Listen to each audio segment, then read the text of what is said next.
Hello, and welcome to the Sunday edition of A Proud Malcontent on this Sunday, the 20th of July.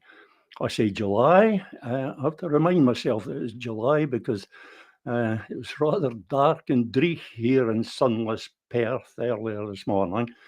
It's July. One doesn't expect to be needing studio lighting in July. On which subject? You possibly notice that I've dispensed with the virtual background. After having gone to the trouble and expense of getting a camera which can do full definition at 60 frames a second so that the movement is all nice and smooth, not that it should be moving all that much anyway. The virtual background was causing that just to break up. It was making it pointless, really. It deteriorated the video to such an extent. So I've done away with it. So instead, you've got this just about sight of, I think that's a Ferguson print on the wall behind me, the black hat. I think it's Ferguson, or is it John Peplow? I'm not sure. That's my wife's area. Anyway, although I suspect a lot of you would rather I just talked about my gadgets and various artworks that we have about the house, we have to deal with politics. And we'll start off with our now what looks like being our regular feature, the good, the bad, and the ugly. And we'll start with good. And it's the story about Sean Clarkin being arrested in Glasgow at a demonstration concerning Palestine when he was arrested for showing a sign asking for action to stop the genocide in Palestine. Now, you might wonder why this is good. I have to tell you that this is good from Sean Clarkin's point of view, because it's a win for him. Getting arrested is a win for him because he sets out to highlight these issues by getting arrested. He likes to go to court. That's what he wants. He lays down a challenge to the powers that be, and he makes a damn good job of it. Incidentally, it shows how much the thinking in the wider independence movement has progressed, has moved on since 2014, that Sean Clarkin can now safely be called a hero of the movement without getting anybody agitated other than the SNP and its party loyalists and apologists. They still see him as what Pete Wishart always likes to call a Zoomer. But then Pete Wishart, so many of us as Zoomers, many who are now part of the mainstream movement and welcome people like Sean Clarkin. I wish him all the best. I wish him all the best in his endeavours. Moving on, the bad. And it's bad in all sorts of different ways. I mean, it's bad because this is this guy, Tomer Bar, the guy who, in the picture, he's the guy who's in charge of the Israeli Air Force.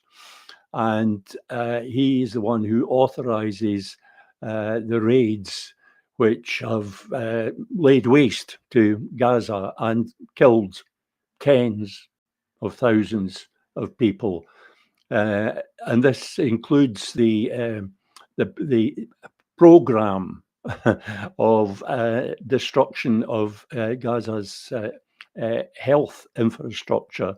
I don't think there's a functional hospital in Gaza at all now, and that's part of Israel's deliberate intent. I'm sorry if I seem hesitant here. I'm being very cautious what I say, because it's very easy to find oneself inadvertently doing a Sean Clarkin and getting dragged away in handcuffs.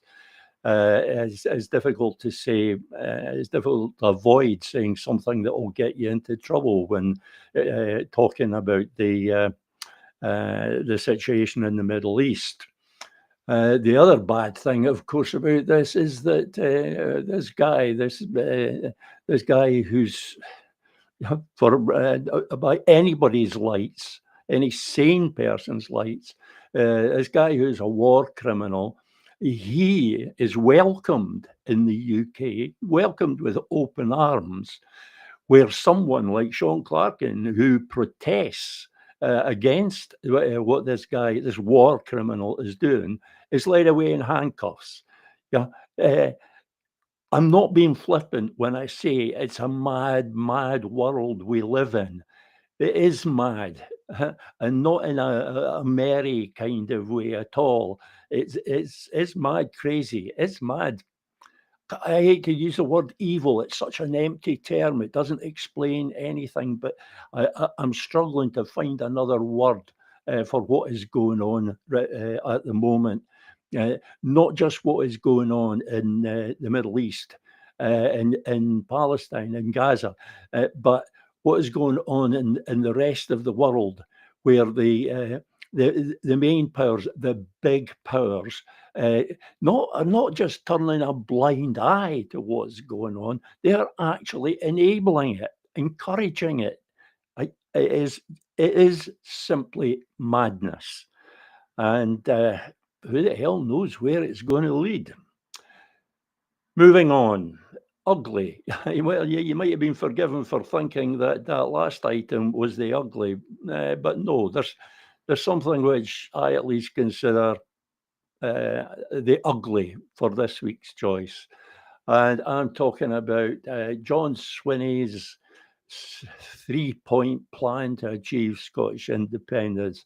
And honestly, I find it very difficult to talk about this without getting quite angry. It's offensive. It is offensive the way that John Swinney is basically just taking the piss out of the lot of us. That what he has announced it's not a plan. At best, it's a wish list. There is nothing about it that is good. There is nothing about it that is even a plan. It's not a strategy. It's basically just electioneering. This is an election speech, or worse still, it's a leaders' conference address. It's like an excerpt from a leaders' conference address. That's been dressed up to look like a plan. And this is John Swinney's response to the criticism from myself and many others, the fact that the SNP simply doesn't have a plan for restoring Scotland's independence. They have no idea. They're clueless, and John Swinney has just proved just how clueless he is. Nobody seems happy with this. Nobody other that is than the usual suspects, the SNP loyalists and apologists who are all that are just as expected. What have others got to say about it? Well, Robin McAlpine, he says, there's obviously no more progress towards independence under John Swinney's leadership. I question the use of the word leadership, but otherwise he's perfectly correct. It's quite obvious that John Swinney is not interested in being any kind of leader of the independence movement. Gordon McIntyre Kemp, with whom I don't often have much to agree with, he's even he is getting a bit sickened by the SNP leadership now. And he points out, quite rightly, with his usual perspicacity, that there's nothing new here. There is nothing new in what John Swinney has announced, his supposed new plan. There is nothing new in it. It's not a plan, it's not new. So there's absolutely nothing there for Scotland's cause. Jonathan Shafi, a man that I have a lot of respect for, describes John Swinney's plan as word soup. Yeah, and it's not very appetizing soup either. It's a very insipid pabulum. It's a watery broth at best. And Ruth Wishart warns John Swinney that patience isn't unlimited. And I would say that the signs are that John Swinney is beginning to test the patience of the wider independence movement, even if his announcement satisfies a big chunk of the party membership, which of course is what it's there for.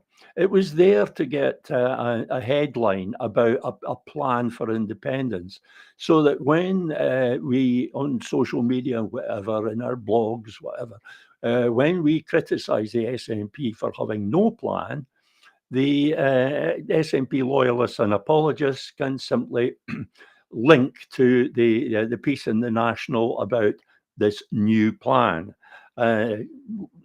Never mind the fact that there is absolutely no substance behind the headline. That doesn't matter to the loyalists and apologists. All that matters to them is that they've got something to show and say, see, there is a plan. No, there isn't. And patience certainly is not unlimited. Finally, Leslie Riddick, she says, we needed something to enthuse us, and this isn't it. Damn right, Leslie, this definitely isn't it. Now, John Swinney is an experienced politician. I find it very hard to accept that he doesn't know just how bad that announcement of his is, just how worthless his plan is. He must be aware. Therefore, all I can conclude is that he is taking the pish. He's taking the pish out of all of us. Most of all, he's taken the pish out of the independence movement, but he's also taken the pish out of the entire electorate, imagining that they will find this acceptable. It really is bad, which I made clear when the National asked us to express our opinion on his 3-point plan. I summarised what he actually said, or more to the point, what he avoided saying. What he avoided saying is we, the SNP, will continue trying to sell independence like a holiday destination to a market which doesn't exist, and giving no indication of having a clue how to get them there. Point 2. We will continue to disrespect the people of Scotland by placing Westminster at the centre of the constitutional issue where only the sovereign people of Scotland belong.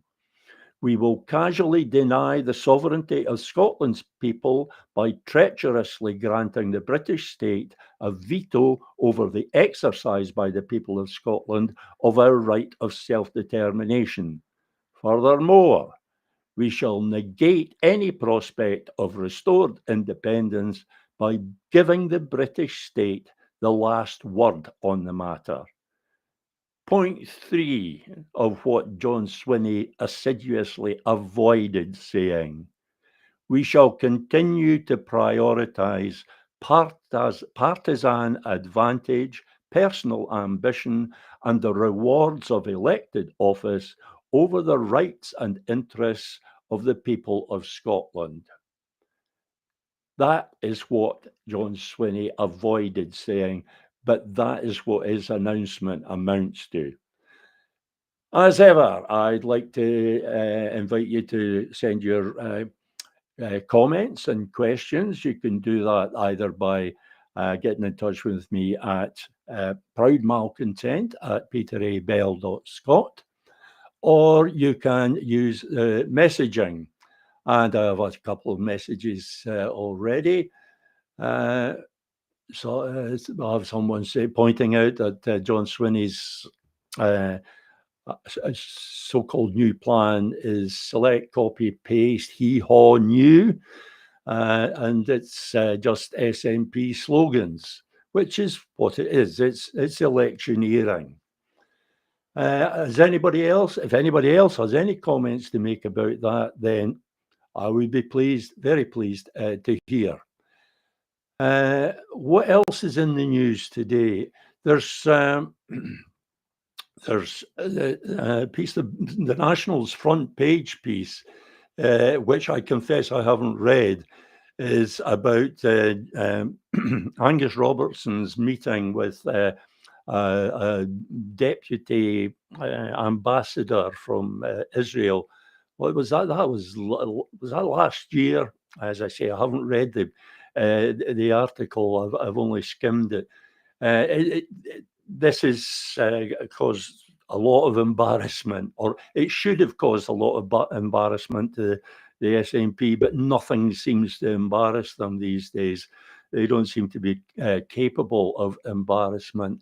And the fact that it's Angus Robertson really says all that we need to know about that. Angus Robertson is a man for whom I have very little time. He is the man most responsible for the damage that has been done to the SNP over the past 5 years. What else have we? What else do we have? John Swinney calling on Keir Starmer to engage with evacuations for Gaza children. You know, that is just posturing. It really is. I mean, it's a good posture to take, you know, to look as if you're wanting to help the children. And I'm quite sure John Swinney is quite genuine in this. But I'm also quite sure that he isn't actually expecting Keir Starmer to engage in any way at all, in any meaningful way. This really is gesture politics, and is all it's expected to do is hope to do is embarrass Keir Starmer. But if there's anybody less capable of embarrassment than John Swinney, it's Keir Starmer. If he was capable of embarrassment, that embarrassment would surely have caused him to melt by now. And he's still going strong. The man is quite remarkable. Starmer, he is quite remarkable. He lies brazenly. He switches positions. He supports war criminals, and he does it all so casually. It's quite incredible. But these are the kind of politicians who succeed in the British state now. This is the mark. I pointed out with when Boris Johnson became Prime Minister the first time. I think he did it twice. When he became Prime Minister, I pointed out that this was not an aberration. This was, in fact, the natural way of British politics playing out. This is what it was coming to, that we would get to the likes of Boris Johnson and worse. It would be all downhill because the likes of Boris Johnson, merely pave the way for what comes after. And Keir Starmer is what comes after. Now, the nightmare of this situation is that there's worse to come. People are calling for Starmer to go, just as they were calling for Boris Johnson to go. I warned then that there was worse to come, and sure enough, we got Truss, and now we've got Starmer. There was definitely worse to come, and there is worse still. Because when Starmer goes at the next UK general election, it's liable to be Nigel Farage who replaces him. And if it's possible for anybody to be worse than Sir Keir Starmer, then Nigel Farage is probably the man to do it. Ruth Wishart's column is always worth reading. She's very straightforward and quite pointed in her comments, and the gist of her column in this week's Sunday National is that backbench MPs should remain loyal to constituents, not parties. Aye, dream on, Ruth. Again, that is not the way politics in the British state is structured. To whatever extent that ever was the case, that backbench MPs were loyal to constituents rather than the parties, those days have gone. Excuse me. These days, the backbench MPs are ruled by the whips, and the whips are brutal. They're aptly named whips. So they will do anything to keep the backbench MPs in line. And this is all part of a pattern of the centralisation of power, the accumulation of power by the executive, by the cabinet, by the British Prime Minister. A British Prime Minister with the kind of majority that Keir Starmer has is virtually an elected dictator. He can do whatever he likes. If you doubt that he can do whatever he likes, just look at what Keir Starmer's government has been doing. And all the checks and balances are being removed, including the most important check and balance that there is, Parliament.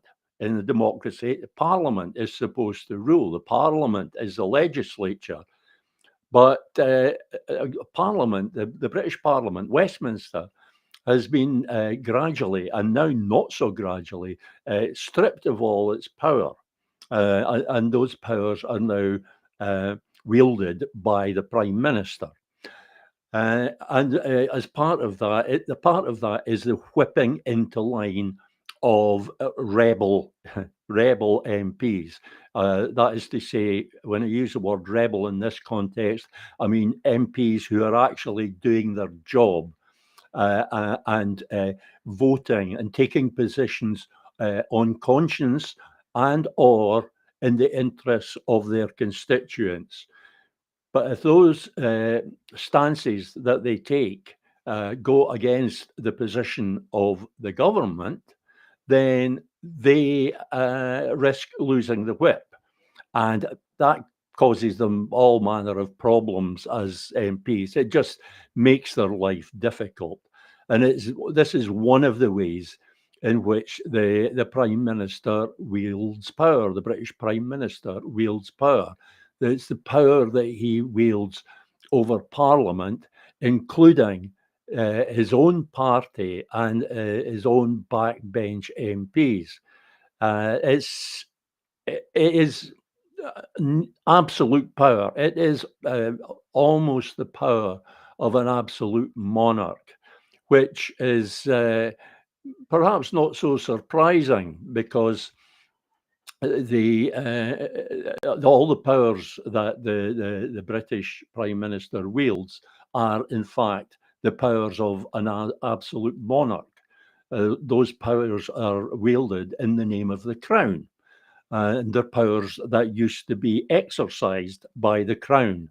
Now they are exercised by a nominally elected government in a nominally democratic parliament. And they're the same powers. They're the same powers. They're not altered in any way. You take away the checks and balances of democracy, and what is left is the powers of an absolute monarchy or dictatorship. So we are living in an elected dictatorship, which becomes quite apparent when you see the likes of Sean Clarkin being dragged away in handcuffs for doing no more than protesting against genocide.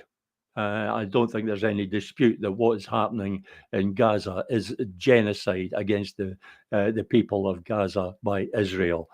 And if that gets me in handcuffs, well, yeah, I have good cause to be strongly averse to prison cells, but yeah, so be it. If I get put in prison for saying the words Palestine action in a program, a show such as this, then so be it. I won't be silenced. And the fact that I hesitate even to say those words, to say the words Palestine action, shows how much power the British government wields. They can make me, I'm a proud malcontent, and I hesitate to call down the wrath of this British government on my head, because the implications for individuals are so serious. I mean, they can make your life hell if you step over what lines they draw. It's it's a bad situation, and it can only get worse. Sticking with that situation, I've been criticised for taking a sympathetic attitude, or what is perceived to be a sympathetic attitude, to the police in all of this. But I point out that the police are not the problem here. The police are not the bad guys in all of this. The police don't make the laws; they're just expected to enforce them. And what has happened here is that the police, as an organisation, of course, individual police officers behave in different ways. They're not supposed to. There are protocols. Uh, you'll know what the protocols are if you watch them when there are cameras pointing at them. That's when they stick to the protocols, or they tend to. But they've been put in a bit of a bind here, because the problem that they have is because the legislation is so bad. It is bad legislation. It's so broad. It's so ill-defined. It's so all-encompassing that the police have no way of knowing what is not illegal. They have no way of knowing what is not illegal. And the whole purpose of the police, their purpose is to be out there preventing things happening which are illegal, or catching people who do things that are illegal or that might be illegal. If they're put in a position, normally with good law, the police have no doubt. They can easily know there's a line there. This is against the law. This isn't. With this legislation against Palestine action, prescribing Palestine action, the police have no way of knowing where the line is. And because their purpose is to prevent this, or to take action against that which is illegal, they are always going to err on the side of avoiding being seen to fail to enforce the law, which means that they get into this spiral. They are forced by the legislators, they're forced into this spiral of moving that line ever further backwards. So that it goes back. And I posted a sarcastic, facetious, satirical comment on Laura Webster's piece in the yesterday's National, or was it Friday's, in which she just pointed out the utter ludicrousness of the situation that the police are in, not knowing what is illegal. And I posted a piece asking her, because she talked about how they had to run things by their lawyers. And I posted a piece which I posted several anagrams of Palestine Action and asked Laura to run them by her lawyers just in case they turned out to be illegal. Just in case I said I was going to get them printed on T-shirts, or I hinted that I might. And I wanted to check and see if anagrams of the words Palestine Action would be an arrestable offence if they were put on a T-shirt or a placard. And that is satire, because it is making a good point. It may seem like a silly joke, but it's making a point. That line is moved ever further back, because the police, by their very nature as an organisation, Police Scotland has to avoid being seen to fail to enforce legislation. They're always going to tend to be forced to push that line ever backwards. And it is not outside the realms of possibility that it could go far enough back that even anagrams of the words Palestine Action are deemed an arrestable offence. That is the trend. That is where it goes. And that is why it's so dangerous. Because it starts off that it's just this one organisation, this one group, and whether you think they should be prescribed or not, it is beside the point. The way it has been done, it leaves it open for the goalposts to be moved all the time, so that the legislation can catch just about anybody. No, I mean, even being in the vicinity of one of these demonstrations, you might be at risk, or you at least have the fear of being subject to detention, and that is terrorism. That is terrorism. It is putting the populace in a state of fear. That is terrorism. The terrorist organisation here is Starmer's government. They are the ones who are setting out to terrorise the citizenry. And I don't see why we should stand for that. Why aren't we all out on the streets? They can't arrest all of us. Why aren't we all out there wearing T-shirts with anagrams of Palestine Action on it, or waving placards with anagrams of Palestine Action on it? Why aren't we all out there? Because they'll come for us eventually if they raise their voice at all. The only ones they won't come for are the ones that are sufficiently intimidated not to cross any lines. I don't want to live in a country like that. I don't call that living. We need to put a stop to all that. Right. What else? What else is in the news?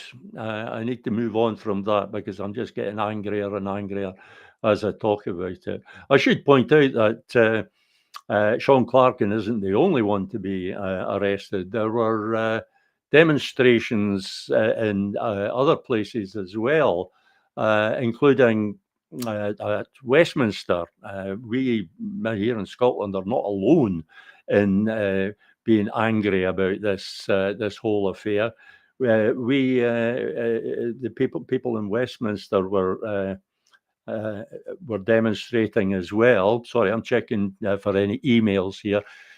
And there were 55 people arrested there.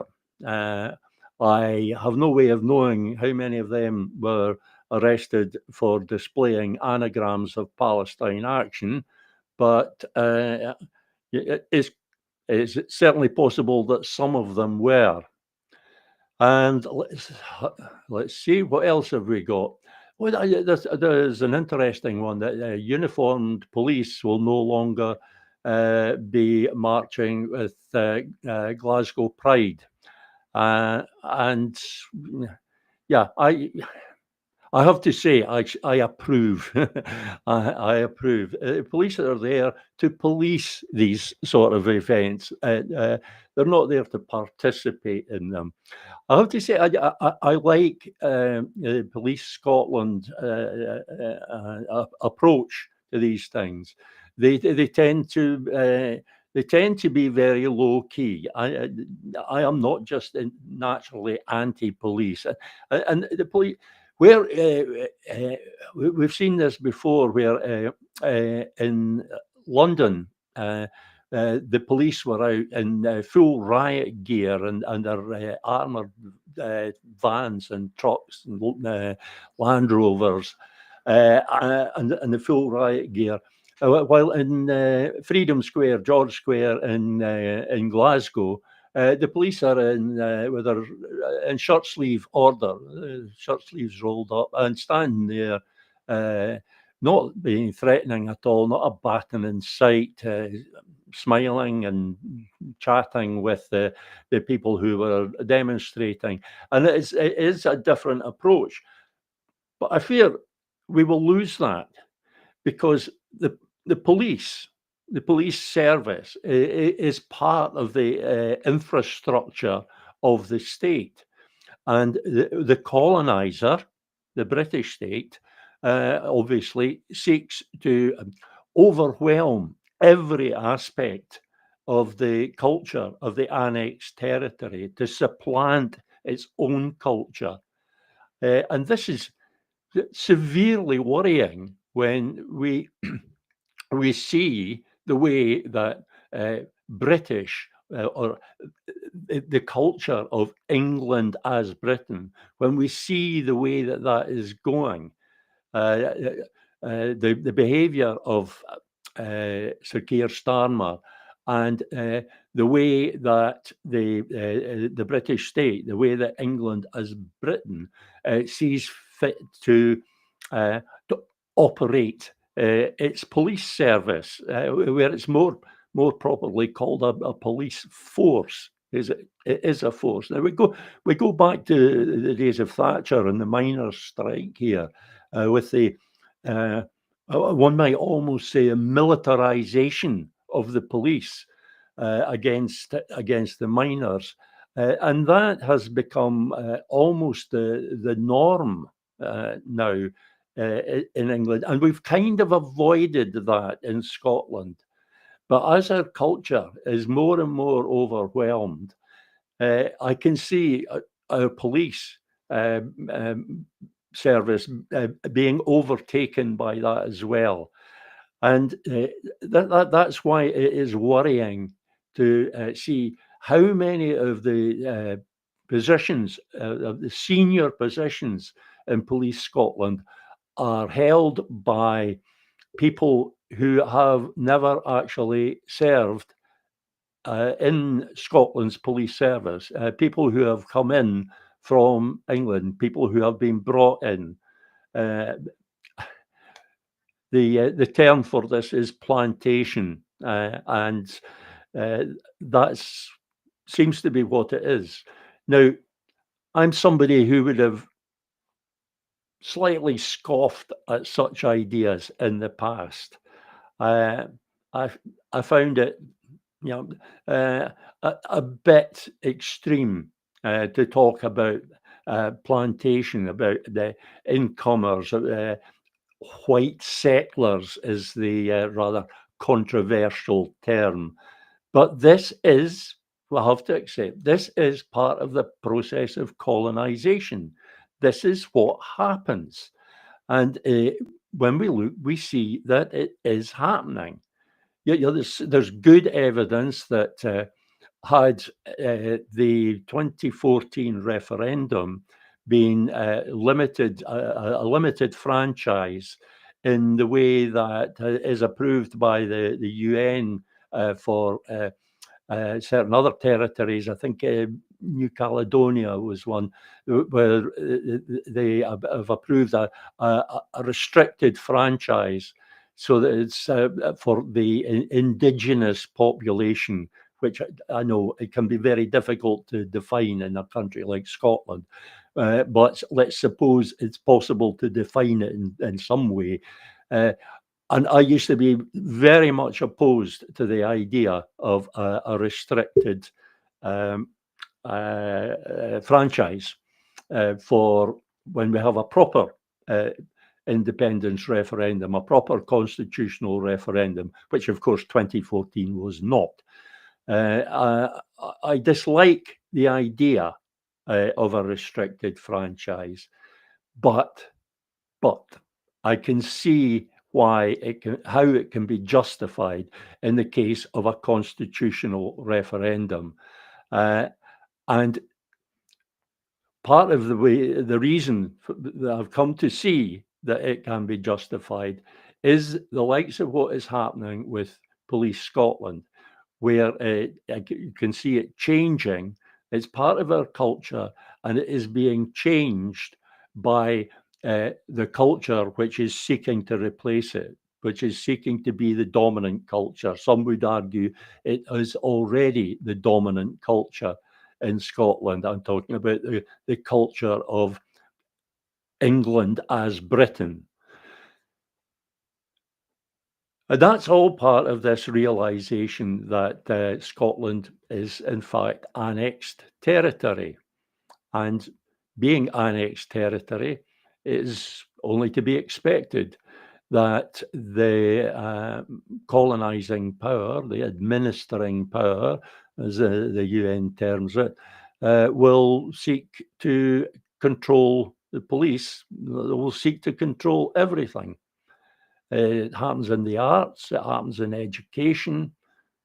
Obviously, it's going to happen with the police as well. And when that, if we wait until that happens, then we've got a real problem. We have a serious problem. Because a big part of the campaign for the 2014 referendum, setting aside for the moment that it was a sham constitutional referendum, it was not a real constitutional referendum at all. But a very big part of the campaign was the public demonstrations, the high visibility demonstrations, including the marches organised by All Under One Banner and others, but mainly All Under One Banner.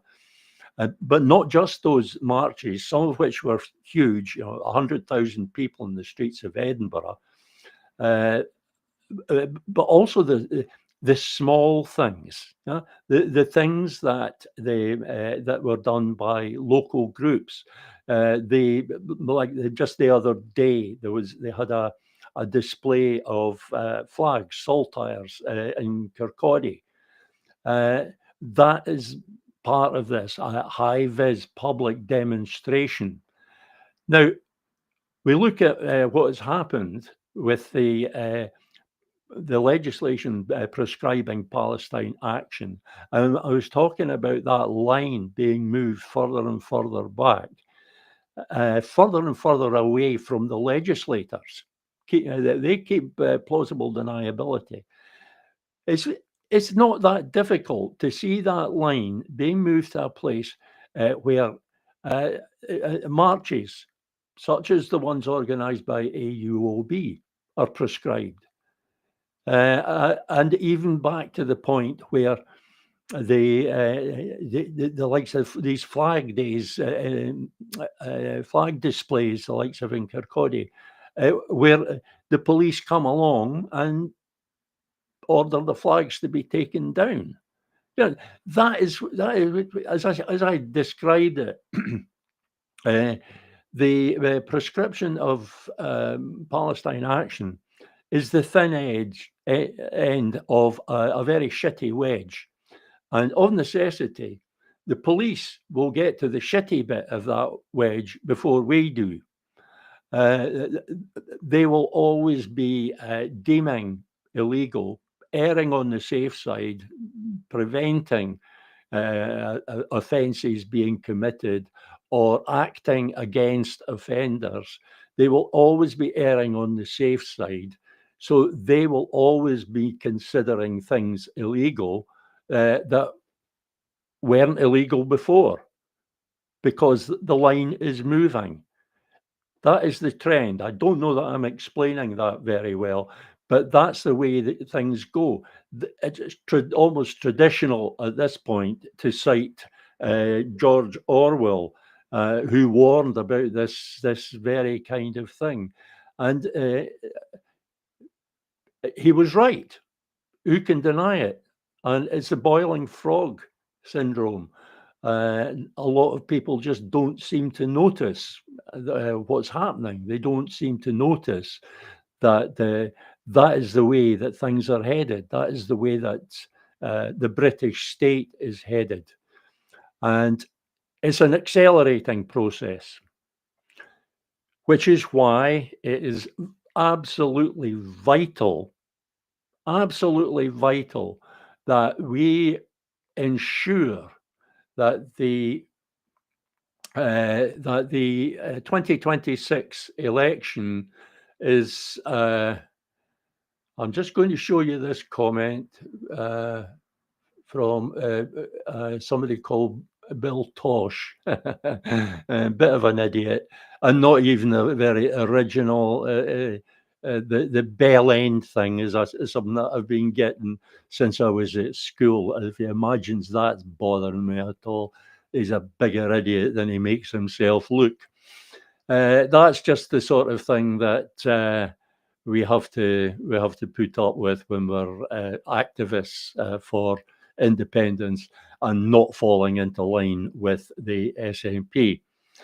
As I was saying, it is vital that we make the 2026 election a democratic event which serves Scotland's cause. We have to use it to progress independence. It has to be 2026. The reason being that I've just described this accelerating process that is limiting, constraining our ability to campaign and our ability to protest. It is making it more and more difficult. So if we leave it any longer, we are going to reach a point where running a campaign becomes very difficult indeed. I'm not suggesting that the British government will actually proscribe Scotland's independence movement. Not beyond the realms of possibility. The days when you could simply laugh off such a notion are well gone. But we have to use the 2026 election. We always have to assume with every democratic event, every national democratic event, we have to assume, we have to behave as if, we have to act as if it is our last chance. It's our last opportunity to set in motion the process which will restore Scotland's independence. And that is how I am treating the 2026 election. And that is why I've looked at it as our last chance, a final opportunity. And I have thought it through accordingly. And that is why I've come to the conclusion that the only possibility is the process, the plan, which I've called Scottish UDI. Quite purposefully called it Scottish UDI because that's what it is. There is no process by which Scotland's independence can be restored which will not be termed UDI by the British state and, ironically, by our own government. Uh, so the term UDI, we have to take ownership of that now. It has been made unthinkable by the British state since the day going back to the time of Rhodesia, which a lot of the younger people won't even remember. But going back to 1965 and the Rhodesia incident, the British state has coined this term, unilateral declaration of independence, and they've hung on it ever since then with their propaganda machine. They have hung on that term UDI. All manner of negative associations and connotations, literally using their propaganda machine to make UDI unthinkable. And when you start to decolonize your mind and you start to question these things, one of the questions you ask is, well, why is it unthinkable? Who has made it unthinkable, and why have they made it unthinkable? There's actually no reason that it should be unthinkable. It's about independence, which is our right. It's our human right. There has to be a declaration, otherwise, how would anybody know? And unilateral. Well, don't all declarations of independence have to be unilateral? I mean, the state which is taking its independence has to declare this fact, and nobody can declare it on their behalf. It's been pointed out that the British state has declared places independent, that they have given independence, but that's not real independence. So I don't count it. Real independence is only taken. So we have to act as if it's our last chance, and we have to act in such a way as we initiate the process which will restore Scotland's independence. And the only process that can restore Scotland's independence is something which will be called UDI, regardless of what we choose to call it. And I just chose to call it Scottish UDI because it is a particular form of UDI tailored to Scotland's circumstances, that takes account of Scotland's circumstances. And that's a process which involves us taking back our government, which means taking back the parties, especially the SNP, because like it or not, after the 2026 election, all the indications are that the SNP is going to be the biggest party and probably the party of government. Without the SNP, there can be no progress towards independence. And quite obviously, I mean, John Swinney seems quite proud of the fact that at the moment, as far as Scotland's cause is concerned, the SNP is totally useless. It is of no use to us whatsoever. And incidentally, the same can be said of Alapa, and for different reasons or for various reasons, all the other nominally pro-independence parties. But we have to look as the SNP as a special case because the SNP is the dominant political force in Scotland and still will be after the 2026 election. We simply have to accept that it is not safe to assume otherwise. And when we're looking to the future, we should look as much as possible at facts. And in this context, the closest thing we have to facts are the polls. And where there are no facts, we have to look for the safest assumptions, or we have to avoid the unsafe assumptions. It is, for example, an unsafe assumption that Alapa or some other nominally pro-independence party will form a government, some party other than the SNP. That is not a safe assumption. the safe assumption is that it will be the SNP. So that means that we have to, when I talk about taking back our government, it means taking back the party or parties, because a coalition is a possibility, and a coalition has to act as a party. It acts as a single party that conducts itself as such.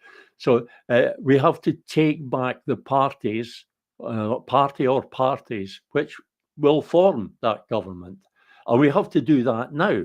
We have to do that before the election, because after the election, there's nothing that we can do. It's only when there's an election in the offing that we have any leverage with the politicians. That's the only time that we have any power, and that's the power of our vote. We can choose not to vote for them. So this is the time when we should be taking back our government. And we need to take back our government now, so that when it's elected, it will then take back our parliament, so that that parliament can then enable us to exercise our right of self-determination in a proper constitutional referendum. That, in a nutshell, is the Scottish UDI plan. That is the plan. I know of no other plan. What John Swinney has described is certainly not a plan. A plan is a number of steps, actions, actual actions leading towards a predetermined outcome. So what John Swinney is trying to sell us as his new strategy, his new plan for independence, simply doesn't qualify as a plan. It doesn't qualify as a strategy. We've long criticised the SNP for a lack of strategic thinking.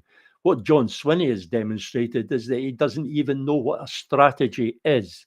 If he's trying to sell us that as a strategy, he doesn't know what a strategy is. We have to act now. And the way we act is a show of strength. The only group, the only body which has the strength to threaten the political parties, and especially the SNP, is the independence movement. It's only the independence movement. And we have to have a show of strength. We have to show that we can combine in order to act. So that is why I set up the Manifesto for Independence petition as a way that the combination, the unity, if you like that word, the unity of the independence movement can be demonstrated. It has to be demonstrated. Obviously, there's no point in having that unity if people aren't able to see it. Sorry, I had a comment come in there, but I'm having difficulty finding. Right, I see it now. It's quite a long comment, and I'm running out of time, so I'll have to leave that one. That might be one to start off on Wednesday, which is when I'm back with you. So I'd say to my good friend Stephen Duncan, I would say I will take his comment as a starting point for Wednesday's show, which is from what is from 1 o'clock on 1 o'clock on Wednesday afternoon until 2 o'clock. For now, I may seem to have talked a lot, but that's what I'm here for. That's what this is all about. It's a place for me to talk and for you to listen if that's what you want. But it's also a place for you to talk. Remember, you can email your comments or questions to proudmalcontent@peterabell.scot, or you can use the chat facility. I would love to hear from you. You can also request to come on to the show live, to put your questions or comments. or just to grill me. I'm quite happy to face a grilling. I quite enjoy that, being interrogated. I spark off such things. They spark my thinking. For the moment, I thank you for listening. If there's anybody there, apart from Stephen Duncan, I thank you for listening, and I will be with you again